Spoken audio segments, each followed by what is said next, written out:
السلام علیکم ورحمۃ اللہ وبرکاتہ۔ الحمد للہ رب العالمین، والصلاة والسلام علی سید الانبیاء والمرسلین محمد وآلہ واصحابہ اجمعین، اما بعد، فاعوذ باللہ من الشیطان الرجیم، بسم اللہ الرحمن الرحیم۔ فمن فرض فیہن الحج فلا رفث ولا فسوق ولا جدال فی الحج وما تفعلوا من خیر یعلمہ اللہ وتزودوا فإن خیر الزاد التقوی واتقون یا اولی الالباب۔ صدق اللہ مولانا العظیم۔ بزرگان محترم، اللہ کا شکر ہے کہ چند منتخب بندے اللہ کے گھر پہنچ رہے ہیں اور عمرے و حج و زیارت کی سعادت سے مالا مال ہو رہے ہیں۔ چونکہ یہ سفر حج و زیارت کے نام سے یاد کیا جاتا ہے، اس کا مطلب یہ ہوا کہ ایک حاجی جہاں مکہ پہنچ کر حج جیسے عظیم فریضے کو ادا کرتا ہے، وہیں حج سے پہلے یا حج کے بعد میرے اور آپ کے آقا تاجدار مدینہ احمد مصطفیٰ محمد مجتبیٰ صلی اللہ علیہ وسلم کے روضے اطہر پر پہنچ کر سلام کا نذرانہ پیش کرتا ہے۔ یہ دونوں بڑی سعادت کی بات ہے، اس لیے حاجی نیت کرتا ہے کہ میں یہاں حج بھی ادا کروں گا اور میں میرے نبی کی زیارت کے لیے بھی پہنچوں گا۔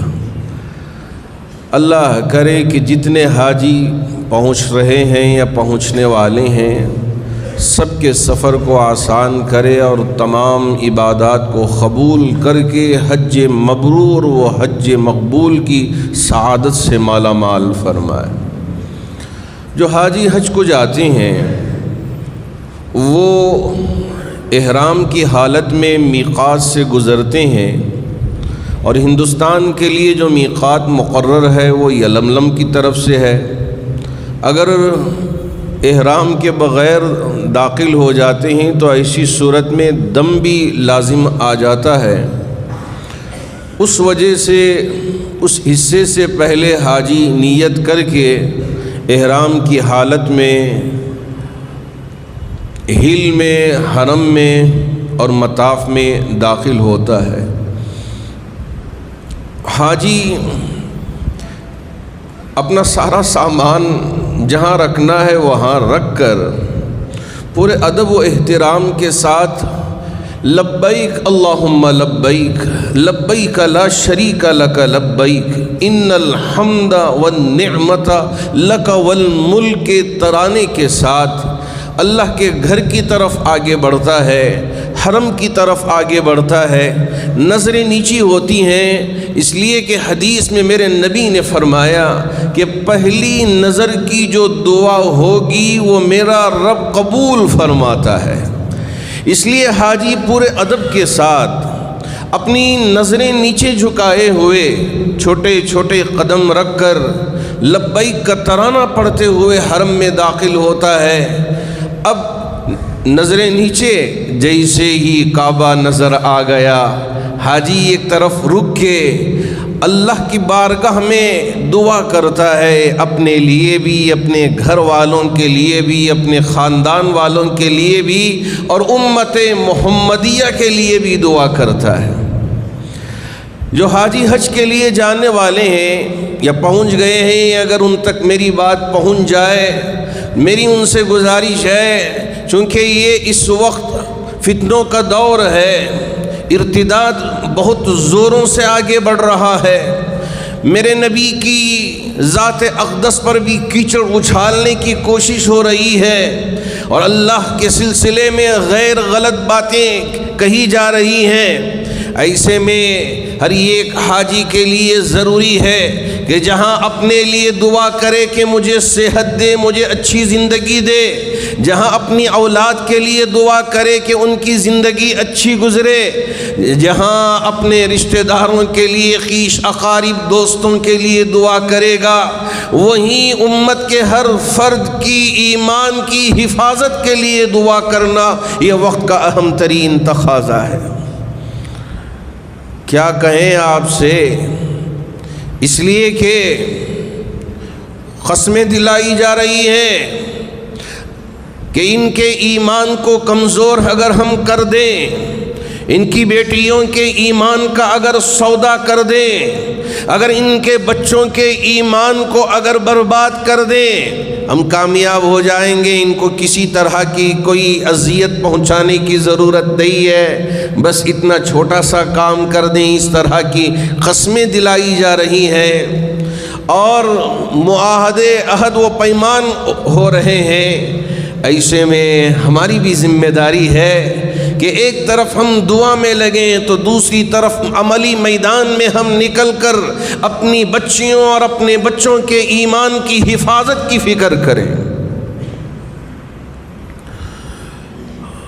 حاجی وہاں پہنچ کے پہلے عمرے کے ارکان ادا کرتا ہے، طواف کرتا ہے، حجر اسود کے سامنے کھڑے ہو کے بسم اللہ اللہ اکبر کہہ کے دونوں ہاتھ حجر اسود کی طرف کر کے چوم کے دہنے طرف سے طواف شروع کرتا ہے۔ 7 چکر لگا کے اپنے طواف کو مکمل کر کے مقام ابراہیم واتخذوا من مقام ابراہیم مصلی، مقام ابراہیم کو نماز پڑھنے کی جگہ بنائے، یا اس کے آس پاس یا مطاف میں 2 رکعت نماز ادا کر لیتا ہے طواف کی۔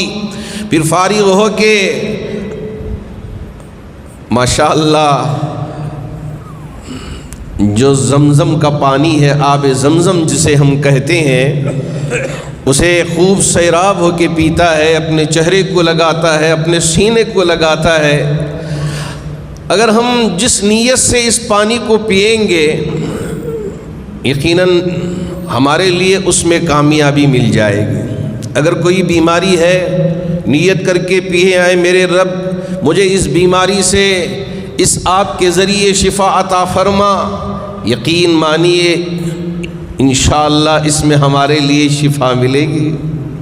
لیکن اگر نیت نہیں ہے، وسوسہ ہے، شک و شبہ ہے، کہاں ملے گی، کیسے ہوگا، وہاں ہمارے لیے کامیابی ملنا یقینی نہیں ہوگی۔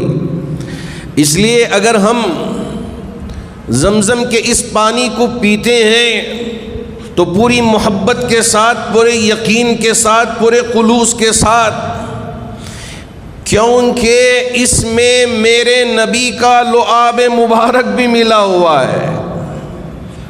حضرت جبرائیل امین نے جب میرے نبی کے سینے کو چاک کیا تھا، ساری چیزیں آپریشن کے جنت سے لے کر تشریف لائے تھے، لیکن پانی اسی کو لیا تھا اس لیے کہ یہ بڑا مبارک اور برکتوں والا پانی ہے، اس وجہ سے اسی پانی کا استعمال کیا تھا۔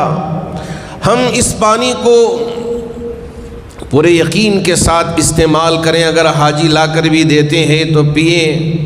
اللہم انا نسألک علما نافعا وعملا متقبلا ورزقا حلالا طیبا وشفاء من کل داء۔ اس چھوٹی سی دعا میں میرے نبی نے بہت ساری چیزوں کو جمع کر کے ہمارے لیے بطور انعام کے عطا فرمایا ہے۔ ایک تو علم نافع کی دعا، جو علم ملے وہ نافع علم ملے۔ بعض احباب علم حاصل کر کے جہنم میں چلے جاتے ہیں۔ اگر علم نافع نہ ہو تو یہ علم ہمارے لیے وبال جان بن جاتا ہے، قرآن کے ذریعے سے بھی گمراہ ہو جاتے ہیں، حدیث کا علم حاصل کر کے بھی گمراہ ہو جاتے ہیں، اور بہت سارے علوم حاصل کر کے گمراہی کی طرف آگے بڑھتے چلے جاتے ہیں۔ اگر یہ علم نافع نہ ہو تو ہماری بربادی ہو جائے گی۔ اس لیے میرے نبی نے دعا سکھائی کہ آپ دعا کریں، اللہم انا نسألک علما نافعا وعملا متقبلا۔ علم حاصل ہو جائے، اس پر ہمارا عمل نہیں ہے، نہ حرام کی تمیز ہے، نہ حلال کا خیال ہے، بس زندگی ایسے ہی گزر رہی ہے کہ چلیے یہ ہمارے لیے نہیں ہے اور لوگوں کے لیے ہے، ہم جیسے چاہیں زندگی گزر بسر کریں، ہمارے لیے چل سکتا ہے نہیں۔ میرے نبی نے دعا سکھائی کہ وہ عملا متقبلا، ہم ایسا عمل کریں کہ میرے رب کی بارگاہ میں ہمارا یہ عمل قبول ہو جائے۔ وَرِزْقًا حَلَالًا طَيِّبًا، جو چیز پیٹ میں جائے گی وہ حلال ہونی چاہیے کہ جب دعا کے لیے ہاتھ اٹھائیں عرش بھی عرش بھی ہلنے لگ جائے، تھر تھرانے لگ جائے، ارے یہاں مومن کی دعا ہو رہی ہے، مجھے سنبھالنے نہیں ہو رہا ہے، عرش بھی اس طرح تھر تھرانے لگ جائے۔ کب ہوگی یہ دعا قبول؟ جبکہ جو رزق ہمارے اندر جا رہا ہو وہ حلال رزق جا رہا ہو۔ وَرِزْقًا حَلَالًا طَيِّبًا، حلال بھی ہو، پاک بھی ہو، گندا اور بالکل غیر غلط قسم کا مال اس میں نہ ہو۔ رزقاً حلالاً طیبا، اس لیے کہ اللہ نے یہ زندگی دی ہے، صحت بڑی نعمت ہے۔ اللہ رب ذوالجلال سے مانگتے رہنا چاہیے کہ اے میرے رب میرے لیے شفا عطا فرما، وشفاء من کل داء، ہر بیماری سے مجھے شفا مل جائے۔ اب یہ آب زمزم پیتے ہوئے دعا کرتا ہے، میرا رب اس دعا کو قبول فرما کے جس مقصد سے پیتا ہے اس مقصد میں اسے کامیاب و کامران فرما دیتا ہے۔ اس کے بعد حاجی صفا و مروہ کے درمیان میں سعی کرتا ہے۔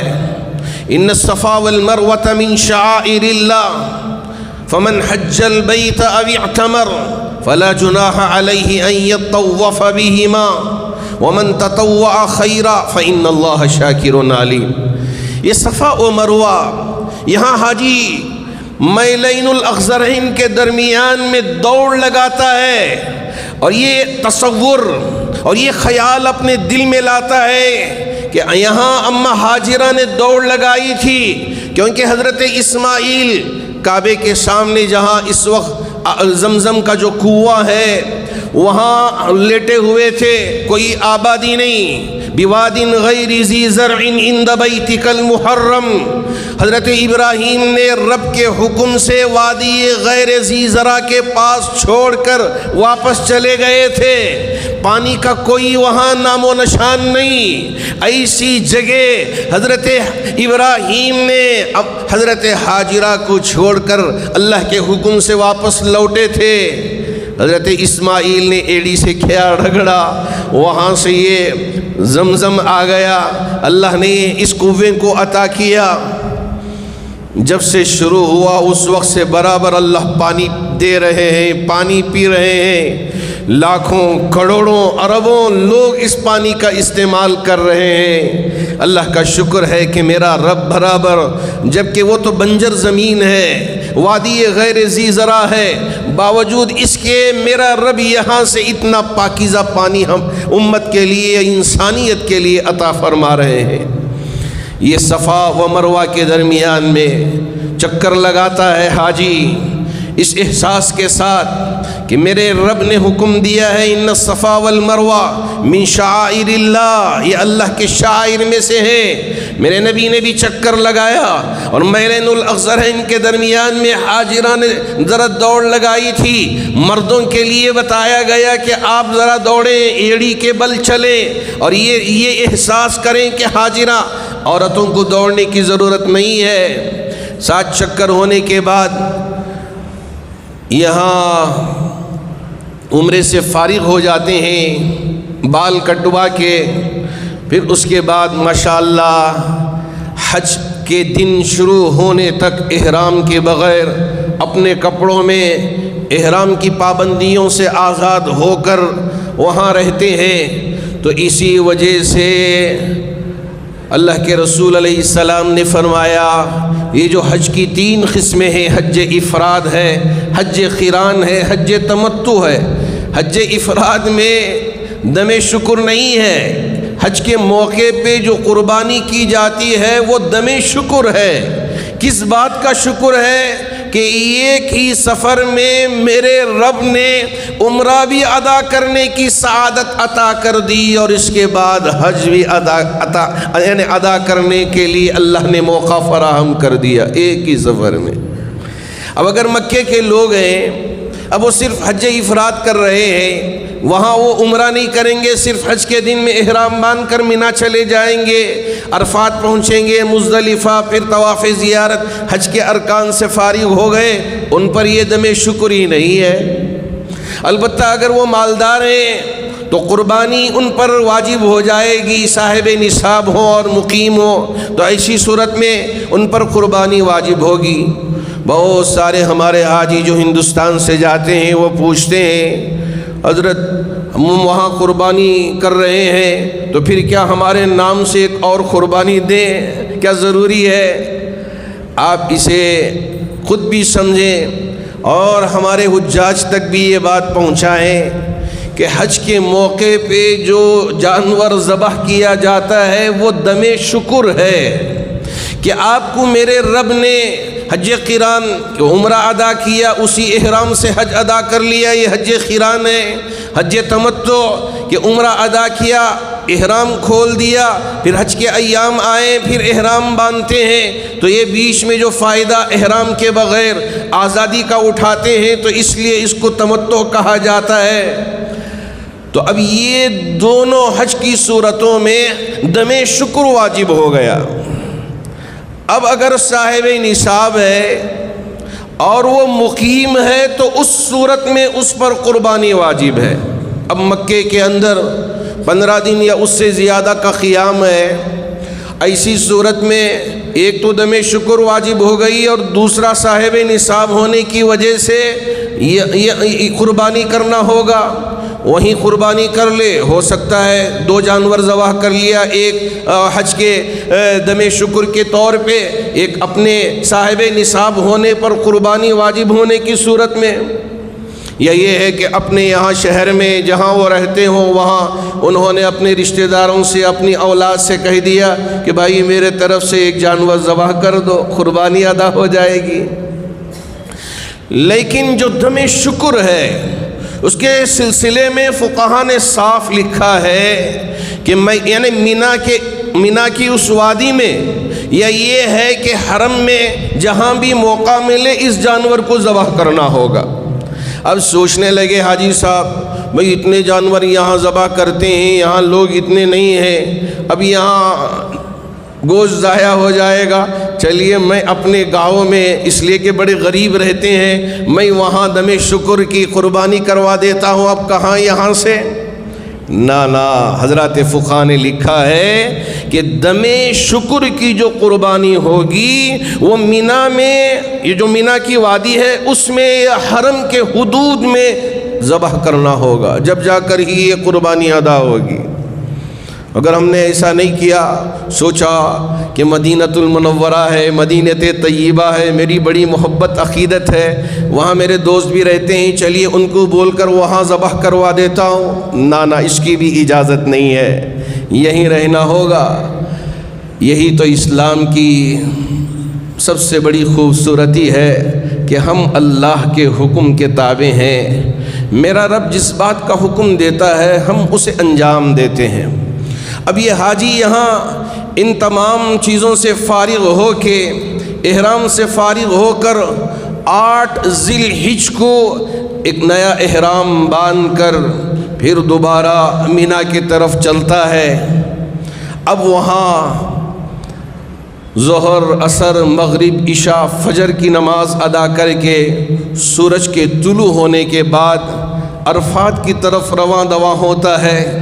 عرفات میں ظہر اور عصر نمازیں ادا کر کے اب پورا وقت عبادت میں گزار کے، حج کے ارکان میں سے اہم رکن عرفات کی حاضری ہے۔ اس لیے آپ نے دیکھا ہوگا اگر کوئی بیمار بھی ہو تو اسے ہوائی جہاز میں لا کر وہاں اس کی چکر لگا کے، یا یہ ہے کہ نیچے اتار کے پھر دوبارہ ہاسپٹل میں ایڈمٹ کر دیا جاتا ہے، لے جا کر وہاں جمع کر دیا جاتا ہے تاکہ حاجی اتنی دور سفر کر کے آیا ہے اسے حج مل جائے۔ عرفات کے میدان میں ایک ہی لباس میں، کیا مالدار کیا غریب، کوئی فرق نہیں ہے، 2 چادر، صرف 2 چادر مرد کے لیے، عورت اپنے لباس میں رہے گی، چہرہ کھلا رکھے گی لیکن اپنے چہرے کی بھی حفاظت کرے گی۔ اب یہ 2 چادروں میں ملبوس میدان میں پڑا ہوا ہے، کوئی فکر نہیں ہے کہ کون مجھے دیکھ رہا ہے، میرا مقام میرے ملک میں کیا ہے کیا نہیں ہے، کوئی اسے اس کی پرواہ نہیں ہے۔ اللہ کی بارگاہ میں ہاتھ پھیلا کے دعا کرتا رہتا ہے، اے میرے رب یہ فقیر جیسے تو نے لباس دیا اسی طرح کا لباس پہن کے تیری بارگاہ میں آ گیا۔ ہاں، نیچے ایک چادر اوپر ایک چادر اوڑھ لیا، پڑا ہوا ہے میدان میں، دعا کر رہا ہے۔ ادھر بھی دیکھیں اسی طرح کا ٹھاٹے مارتا ہوا سمندر، آگے آپ نظر دوڑائیں ادھر نظر دوڑائیں، انسانوں کا سمندر نظر آتا ہے، ایک عجیب سی کیفیت وہاں محسوس ہوتی ہے۔ اب یہاں ان ساری چیزوں سے فارغ ہو کے اللہ کے رسول علیہ الصلاۃ والسلام مدینۃ المنورہ سے تشریف لائے تھے، آپ مسافر تھے، اس وجہ سے ظہر اور عصر ظہر کے وقت میں اکٹھا پڑا تھا، جمع کر کے پڑا تھا۔ اس کے بعد آپ پورا وقت جبل رحمت میں خطبہ دینے کے بعد اپنی اونٹنی پہ سوار ہو گئے، مکمل وقت دعا میں گزارا، مکمل وقت۔ اس کے بعد حاجی مزدلفہ آتے ہیں، جبکہ ہم مغرب کا جیسے ہی وقت شروع ہوتا ہے اول وقت میں ہم نماز ادا کرتے ہیں، لیکن وہاں میرے رب کا حکم ہے کہ بھائی یہاں آپ نماز ادا نہ کریں، یہاں سے کوچ کریں، مزدلفہ جائیں، جس وقت میں بھی آپ پہنچیں گے پہلے مغرب ادا کریں، اس کے بعد عشاء ادا کریں، قضا نہیں ادا۔ آج کی سوچنے لگے گا، اور ابھی میں آج تک کبھی میری نماز کو قضا ہونے نہیں دیا، مثال کے طور پہ اللہ نے اگر کسی کو توفیق بخشی ہو، اب یہاں کیسے مغرب چھوڑ کے چلا جاؤں؟ نہ، میرے رب کا حکم ہے کہ ہم مسلمان ہیں، مطیع و فرما بردار کے پیکر ہیں، اس وجہ سے یہاں نماز ادا کیے بغیر ہم مزدلفہ پہنچتے ہیں، وہاں مغرب کی نماز بھی ادا کریں گے، عشاء کی نماز بھی ادا کریں گے، اور مزدلفہ کی جو رات ہوگی، احادیث میں آیا ہے کہ شب قدر سے بھی زیادہ فضیلت والی رات ہوتی ہے۔ وہاں آپ دیکھیں گے کوئی وہاں قیمہ نہیں ہوگا، نیچے فرش ہوگی اور چھت آسمان ہوگا، وہیں پڑے پڑے پوری رات عبادت میں جن کو اللہ نے توفیق دیا گزار لیتے ہیں۔ اور بہت سارے وہ حاجی جو مینا سے پیدل چلتے ہیں عرفات کو، اور عرفات سے پھر دوبارہ مزدلفہ پیدل چل کے آتے ہیں، یہ پورے 9 کلومیٹر کا راستہ ہے، یہ پورا چل کے عرفات پہنچ کے پھر واپس لوٹ کے آتے ہیں۔ بہت سارے حجاج کو ہم نے اس موقع پہ دیکھا تھا کہ پیروں میں آبلے آ گئے تھے، ہاں یہ کہتے ہوئے کہ اے میرے رب، میرے پیر میں آبلے آ گئے، مجھے اس کی پرواہ نہیں ہے، بس تو میری اس ادا کو قبول کر لے، اس سے بڑھ کر مجھے کوئی اور دولت نہیں چاہیے، مجھ سے چلا بھی نہ جا رہا ہو، میں اپنے پیروں کو بمشکل رکھ کر ان سارے ارکان کو ادا کرنے کی کوشش کرتا ہوں، کروں گا میرے رب۔ کیا جذبے کے ساتھ حاجی ماشاءاللہ اپنے حج کو ادا کرتے ہیں۔ اب یہ پوری رات گزری، فجر کی نماز ہوئی، اس کے بعد جیسے ہی سورج طلوع ہوا مینا کی طرف حاجی نکل پڑتا ہے، وہاں مینا میں سامان رکھ کے صرف جو بڑا شیطان ہے اسے کنکریاں ساتھ مارتا ہے، مزدلفہ میں کنکریاں چن لیتا ہے 70 یا اس سے زیادہ۔ اب یہ کنکریاں مار کے پھر اس کے بعد جانور کو ذبح کرتا ہے۔ جی ہاں، بعض حجاج نے پوچھا ہم احرام کی حالت میں ہوتے ہیں، احرام کی حالت میں حرم کے گھاس کو بھی کاٹنے کی اجازت نہیں ہے، جانور کو شکار کرنے کی اجازت نہیں ہے، اب ہم احرام کی حالت میں جانور کو کیسے ذبح کر سکتے ہیں، قربانی کر سکتے ہیں؟ جی ہاں، حضرات فقہاء نے لکھا ہے وہ ممانعت ہے، گھاس نہیں کاٹ سکتے، گھاس توڑ نہیں سکتے، حرم کے شکار کو شکار نہیں کر سکتے احرام کی حالت میں، لیکن اپنے جانور کو اگر ذبح اپنے ہاتھ سے کرنا چاہتے ہیں آپ بھی کریں، اس لیے کہ میرے نبی نے خود اپنے ہاتھ سے 63 اونٹوں کا نہر فرمایا تھا۔ وہ روایت جب کبھی بھی پڑھتا ہوں میرا ایمان بڑھ جاتا ہے، ایک عجیب سی کیفیت ہوتی ہے کہ راوی نے لکھا ہے کہ دیکھنے والوں نے دیکھ کر اس منظر کو بہترین انداز میں منظر کشی فرمائی ہے کہ یہ ایک اونٹ دوسرے اونٹ پہ سبقت کر رہا تھا، 100 اونٹ کی اس وقت میرے نبی نے قربانی فرمائی تھی، 63 اونٹ آپ کے دست مبارک سے نہر فرمایا تھا، تو دیکھنے والے دیکھ کر روایت بیان کیے ہیں کہ ایک اونٹ دوسرے اونٹ پہ سبقت کر رہا تھا کہ مجھے یہ سعادت مل جائے کہ میں میرے نبی کے ہاتھوں قربان ہو جاؤں۔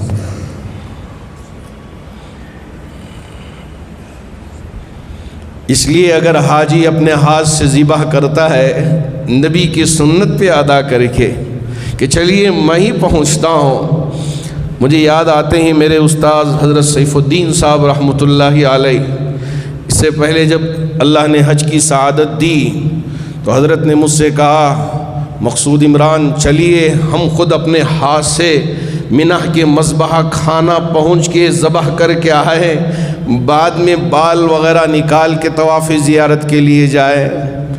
اللہ کا شکر ہے کہ ہم پوری ہمت کے ساتھ سواری کر کے مذبح خانہ پہنچے، بکریاں خرید کر ہم نے اپنے ہاتھوں سے ذبح کیا تھا۔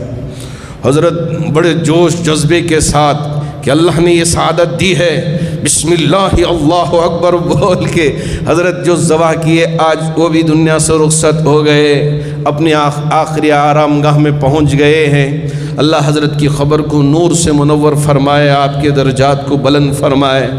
اس کے بعد ماشاءاللہ اس عمل سے فارغ ہو کے حاجی بال نکال دیتے ہیں، اس کے بعد غسل کر کے اپنا لباس پہن کے ابھی احرام کی مکمل پابندیوں سے آزاد ہوئے بغیر حرم پہنچتے ہیں، طواف زیارت سے فارغ ہوتے ہیں۔ اگر صحیح نہ کیے ہوں تو پھر صفا مروہ کے درمیان میں حج کی صحیح کر لیتے ہیں اور اس سے فارغ ہو کر پھر مینا لوٹ آتے ہیں۔ پھر اس کے بعد 3 شیطانوں یعنی چھوٹا شیطان، درمیانی شیطان، ان شیطانوں کو کنکریاں مارنے کے بعد حاجی دعا کرتا ہے، اس لیے کہ میرے نبی نے دعا کی تھی کنکریاں مار کے، بعضوں آ جاتے ہیں دعا کر لیتے ہیں، یہ بھی دعا کی قبولیت کا وقت ہوتا ہے۔ بڑے شیطان کو کنکریاں مارنے کے بعد میرے نبی نے دعا نہیں فرمائی، منع کیا ہے، اب فوراً کنکریاں مارے واپس نکل گئے۔ ہم تو نبی کی اداؤں پہ مر مٹنے والے ہیں، نبی نے کیا تو ہم ادا کریں گے، نبی نے نہیں حکم دیا تو ہم ادا نہیں کریں گے۔ اللہ کے رسول علیہ الصلاۃ والسلام حج سے فارغ ہونے کے بعد چند دن وہیں رکے، پھر اس کے بعد مدینے کی واپسی کی تیاری فرمائی اور مدینہ تشریف لے گئے تھے۔ اب جو حاجی حج سے فارغ ہوتا ہے یا حج سے پہلے یا حج کے بعد جیسے بھی موقع ہو مدینۃ المنورہ پہنچتا ہے، وہاں پورے ادب کے ساتھ جی ہاں سلام ادا کرنے کے لیے پہنچتا ہے، حاضری دیتا ہے۔ ایک عجیب سی کیفیت ہوتی ہے، میں اپنی زبان سے اس کیفیت کو اپنے الفاظ میں صحیح طریقے سے کبھی ادا کر نہیں پاؤں گا۔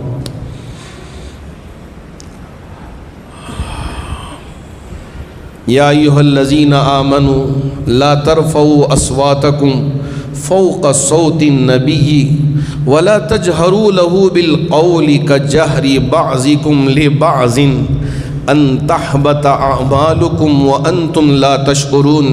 اسی آیت کو نبی کے اس روزے کے اوپر لکھا گیا ہے، جو تشریف لے گئے ہوں انہوں نے پڑھا ہوگا، اے ایمان والو اپنی آواز کو نبی کی آواز پر اونچا نہ کرو، ولا تجہروا بالقول کجہر بعضکم لبعض، جیسے آپس میں ایک دوسرے سے بغیر تکلف کے بات کر لیتے ہیں، نبی کے سامنے اس طرح بات نہ کرو۔ مطلب یہ ہوا کہ آپ ادب کریں، ادب کا لحاظ رکھیں، رب کا حکم ہے۔ کیوں؟ ان تحبط اعمالکم وانتم لا تشعرون، تمہارے اعمال غارت ہو جائیں گے اور تم کو پتہ بھی نہیں چلے گا کہ کیا ہوا، کہ ہم نیکی کمانے کے لیے یہاں آئے تھے، یہاں بے ادب ہو کر اللہ نے پورے اعمال کو ہمارے غارت کر دیا تو پھر کیا ہوگا۔ اس لیے جب نبی کے روزے پہ اللہ نے حاضری کا موقع دے، جن احباب کو بھی چاہے عمرے کے موقع پہ ہو یا حج کے موقع پہ ہو، پورے ادب کے ساتھ ہم جائیں اور وہاں درود زبان پہ ہو، اور یہ تصور ہو کہ یہ وہ شہر ہے جہاں ہجرت کر کے میرے نبی تشریف لائے، 10 سال کا عرصہ یہاں گزارا اور یہیں آپ کی آخری آرام گاہ بنی ہے۔ یہاں سے اللہ رب ذوالجلال نے اسلام کو عروج عطا فرمایا۔ ان ساری چیزوں کا خیال کر کے پورے ادب کے ساتھ درود پڑھتے ہوئے وہاں وقت گزاریں۔ اللہ رب ذوالجلال جن حجاج کو بھی یہ موقع عطا فرمایا ہے، وہ حجاج ان تمام ارکان کو ادا کریں۔ ایک بات یاد رکھیں، کروڑوں مسلمانوں میں چند لاکھ مسلمانوں کو اللہ نے یہ سعادت عطا کی ہے، یہ سعادت عطا کرنے والے ہیں۔ میری ان سے گزارش ہے کہ آپ پوری قوم کے نمائندہ بن کر وہاں پہنچ رہے ہیں، اس لیے جہاں اپنے لیے دعا کریں گے وہاں پوری امت مسلمہ کے لیے اور انسانیت کی فلاح و بہبودی کے لیے، امن و امان کے لیے اور عدل کے لیے، انصاف کی برتری کے لیے دعائیں مانگنے کا اہتمام کریں۔ اللہ کا شکر، اللہ کا فضل، ہم بھی دعا مانگ رہے تھے کہ میرا رب میرے لیے بھی قبول فرما لے، لیکن ہمیں امید تو نہیں تھی۔ اچانک سعودی ایمبیسی سے کال بھی آ گیا کہ مولانا اس سال سعودی حکومت کی جانب سے آپ کا نام بھی انتخاب کیا گیا ہے، اس لیے آپ بھی اس سال حج کے لیے تشریف لے آئے۔ میں آپ کا سب کا شکریہ ادا کروں گا کہ آپ سب کی دعاؤں نے اللہ میرے حق میں قبول فرمایا اور یہ سعادت مجھے بھی عطا فرمانے والے ہیں۔ انشاءاللہ پیر کی رات کو دلی سے ہمارا حج کا سفر شروع ہوگا۔ انشاءاللہ آپ سے وعدہ بھی کروں گا اور کوشش بھی کروں گا کہ جو باتیں میں نے آپ سے کہی ہے اس پر میں خود عمل کرنے والا بن جاؤں، اور اللہ نے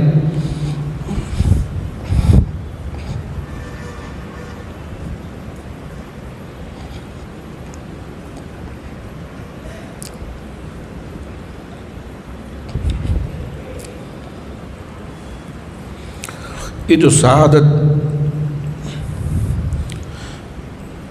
میرے لیے عطا فرمانے والے ہیں،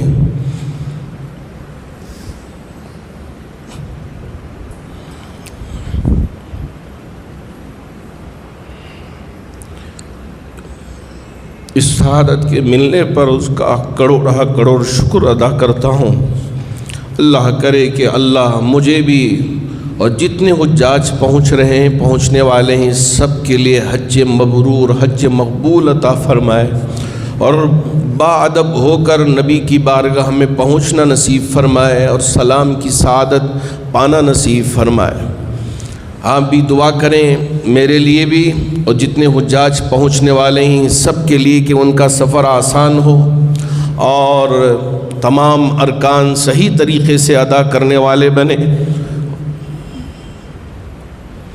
اللہ کی رضامندی پا کر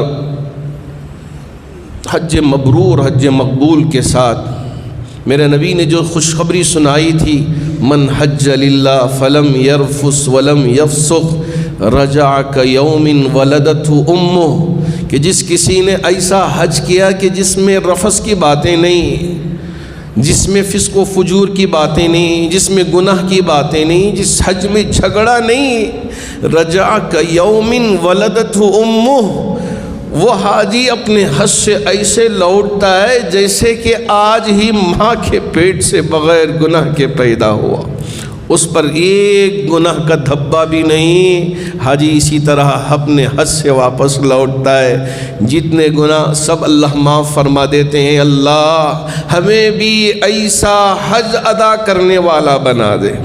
رجع کیوم ولدتہ امہ، جی ہاں، اور جو احباب بھی اب تک نہ گئے ہوں، اللہ کے گھر پہنچنا ان کے لیے آسان فرمائے۔ دعا کرنا ہمارا کام ہے، ہم سوچ بھی نہیں سکتے۔ بہت سارے وہ حاجی جنہوں نے حج کے لیے پیسے بھی دے دیا تھا، لیکن پتہ چلا کہ ٹور آپریٹرز کے لیے کوئی مجبوری پیش آ گئی، دشواری پیش آ گئی۔ بعض حاجی جا پا رہے ہیں اور بعض حاجی جا نہیں سکے۔ جو جا رہے ہیں اللہ ان کو قبول فرمائے، جو نہیں جا سکے اللہ ان کو اتنی عمر دے کہ آئندہ ان کے لیے اللہ راستے آسان فرما دے۔ یہ اللہ ہی کا فضل ہے کہ اللہ جسے چاہتے ہیں اسے قبول کر لیتے ہیں۔ بس اس پر نہ اترانے کی ضرورت ہے، نہ تکبر کرنے کی ضرورت ہے، بلکہ ڈرتے رہنا چاہیے کہ کہیں اللہ مجھے دھتکار نہ دے، کہیں اللہ مجھے رد نہ فرما دے اور مجھے مجرموں میں شامل نہ فرما دے، اس لیے کہ ہم اللہ کے مہمان بن کے جا رہے ہیں اور اللہ ہمارا میزبان ہے۔ تو انشاءاللہ اللہ کرے کہ جو لاکھوں بندگان مومنین حج کی سعادت پائیں گے، اللہ ان کے سفر کو آسان کرے، ان کے حج کو قبول فرمائے اور صحت و تندرستی کے ساتھ حج ادا کر کے اپنے اپنے وطنوں کو واپس لوٹنا بھی ان کے لیے مقدر فرمائے۔ حاضرین باتمکین، اللہ کا شکر ہے کہ ماشاءاللہ ہمارے یہاں امن و امان کی فضا جاری ہے۔ تمام مذاہب کے ماننے والوں کے درمیان میں ایک بھائی چارگی ہے۔ اب ہمارے سامنے قربانی کا موقع آنے والا ہے، تو اس لیے ہم یہ نہ سمجھیں کہ اب یہ ہمارا ہی دور ہے، چلیے جانور قربانی کا مل گیا ہے، راستوں میں ذرا دکھا کے ہم بتائیں کہ کیسے فروا جانور کو اس مرتبہ ہم قربانی کرنے والے ہیں۔ ذرا کالجوں کے سامنے چکر لگائیں، دکھائیں لڑکیوں کو، بچیوں کو، ذرا امپریس کر دیں کہ دیکھیے اس سال ہم کتنے فروا بکرے کو یا بڑے جانور کی ہم قربانی کرنے والے ہیں۔ نہ کبھی اس طرح کا عمل نہ کریں۔ حضرت امیر شریعت دامت برکاتہم نے بھی اعلان فرمایا اور حضرات علماء کے مشورے سے آپ نے اعلان فرمایا کہ تمام علماء نے مل کے ایک مشورہ دیا، حضرت امیر شریعت نے قبول کر کے امارت شریعہ کے لیٹر ہیڈ میں اعلان کیا ہے کہ دیکھیے بہت سارے احباب قربانی کرنے کے اس عمل کو اپنے ویڈیو میں کیپچر کر لیتے ہیں، پھر اس کے بعد بہت اپنے آپ کو بڑا سمجھ کر اسے فیس بک میں، واٹس ایپ میں اور اسی طرح ٹویٹر میں اسے شیئر کر لیتے ہیں اور سمجھتے ہیں کہ دیکھیے کہ ہماری قربانی واہ کیا شاندار ہے، ہم کیسے ذبح کیا، کیسے اسے پاک و صاف کیا۔ اس سارے عمل کو ویڈیو میں کیپچر کر کے، ویڈیو گرافی کر کے اسے شیئر کرنے کی کوشش کرتے ہیں۔ اللہ کے لیے میں آپ سے کہنا چاہوں گا، اللہ کا واسطہ دے کے تمام ان دوستوں سے گزارش کرنا چاہوں گا، اللہ کی رضا کے لیے قربانی کے اس عمل کو ہم انجام دے رہے ہیں، ہرگز نہ اپنے جانوروں کی نمائش کریں، نہ دکھاتے پھریں کہ ہمارے جانور اس طرح سے ہیں، اس کی بالکل ضرورت نہیں ہے، اور نہ قربانی کے اس عمل کی ویڈیو گرافی کریں، ویڈیو گرافی ہی نہ کریں۔ یہ ویڈیو گرافی کر کے شیئر کرنا تو یہ دور کی بات ہے، اس کی ویڈیو گرافی ہی نہ کریں۔ ارے کیا کرتے ہیں یہ؟ اللہ اور ہمارا معاملہ ہے، لَن يَنَالَ اللَّهَ لُحُومُهَا وَلَا دِمَاؤُهَا وَلَكِن يَنَالُهُ التَّقْوَىٰ مِنكُمْ۔ اس سے تقویٰ مقصود ہے، اس سے ہم اللہ کی محبت اور اللہ کی رضا پانا چاہتے ہیں، اور یہاں یہ کام کر کے ہم یا میرے اللہ کسے خوش کرنا چاہتے ہیں، کسے بتانا چاہتے ہیں؟ نہ اس پیغام کو عام کریں اور بتائیں کہ یہ جو عمل ہے قربانی کا اللہ کی رضا پانے کے لیے ہے، اللہ کی ناراضگی اپنے اوپر ڈال لینے کے لیے ہم یہ عمل ادا نہیں کر رہے ہیں۔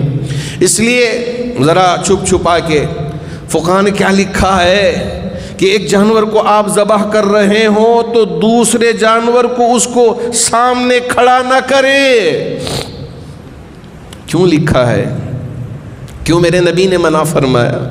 اس وجہ سے کہ کہیں سامنے والے جانور کو دیکھ کر تکلیف نہ پہنچے۔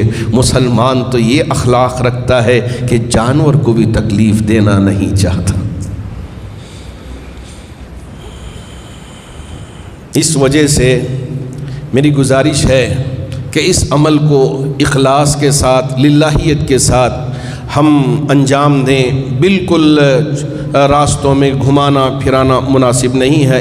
ان باتوں پہ ہم عمل کریں اور ساتھ ساتھ پاکی صفائی کا بھی خاص خیال رکھیں، اس لیے کہ قربانی ہے، کہیں ہم نے خون بکھیر دیا یا گندگی کہیں راستے میں ڈال دیا اور اس کے اندرونی چیزیں اٹھا کے کہیں راستے میں ڈال دیا، یہ بالکل کسی مسلمان کے لیے مناسب معلوم نہیں ہوتا۔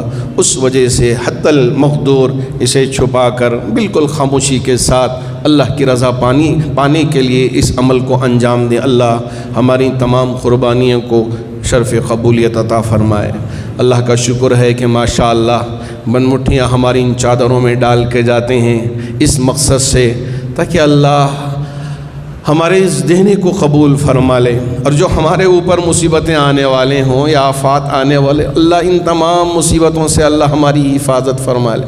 ایک تو نیت یہ ہوتی ہے کہ اللہ کے گھر کی ہم مدد کرتے ہیں تو اللہ ہماری مدد کرے گا، تو یہاں بن مٹھیاں ڈالتے ہیں، کوئی نام نشان نہیں، فلاں صاحب کوئی صاحب نہیں، سارے صاحب الگ، یہاں بن مٹھی ڈال دیا تاکہ اللہ کے گھر کی مدد ہو جائے اور یہاں چلنے والے اداروں کی مدد ہو جائے۔ اس مقصد سے بن مٹھیاں چادروں میں ڈال کے جاتے ہیں۔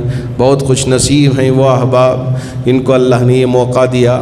بہت سارے وہ غریب احباب میرے پاس آ کے کہتے ہیں مولانا روڈ پہ کھڑے ہو کے میں یہ کام کرتا ہوں وہ کام کرتا ہوں، دھوپ میں بھی کھڑے ہو کے، بارش میں بھی کھڑے ہو کے، لیکن اپنی محنت کی کمائی کا کچھ حصہ جمعے کے دن چادر میں بن مٹھی ڈال کے ضرور جاتا۔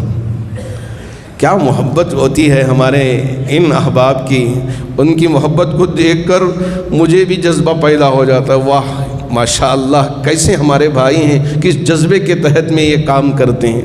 اللہ سب کے دینے کو قبول فرما کر جتنے بیمار ہیں انہیں شفا عطا فرمائے، جو پریشان حال ہیں ان کی پریشانیوں کو دور فرمائے، جو قرض میں مبتلا ہیں ان کے قرض کی ادائیگی کی شکلیں و صورتیں پیدا فرمائے، جو مرحومین دنیا سے رخصت ہو چکے ہیں تمام مرحومین کی بھرپور مغفرت فرمائے۔ آمین۔ وآخر دعوانا ان الحمد للہ رب العالمین۔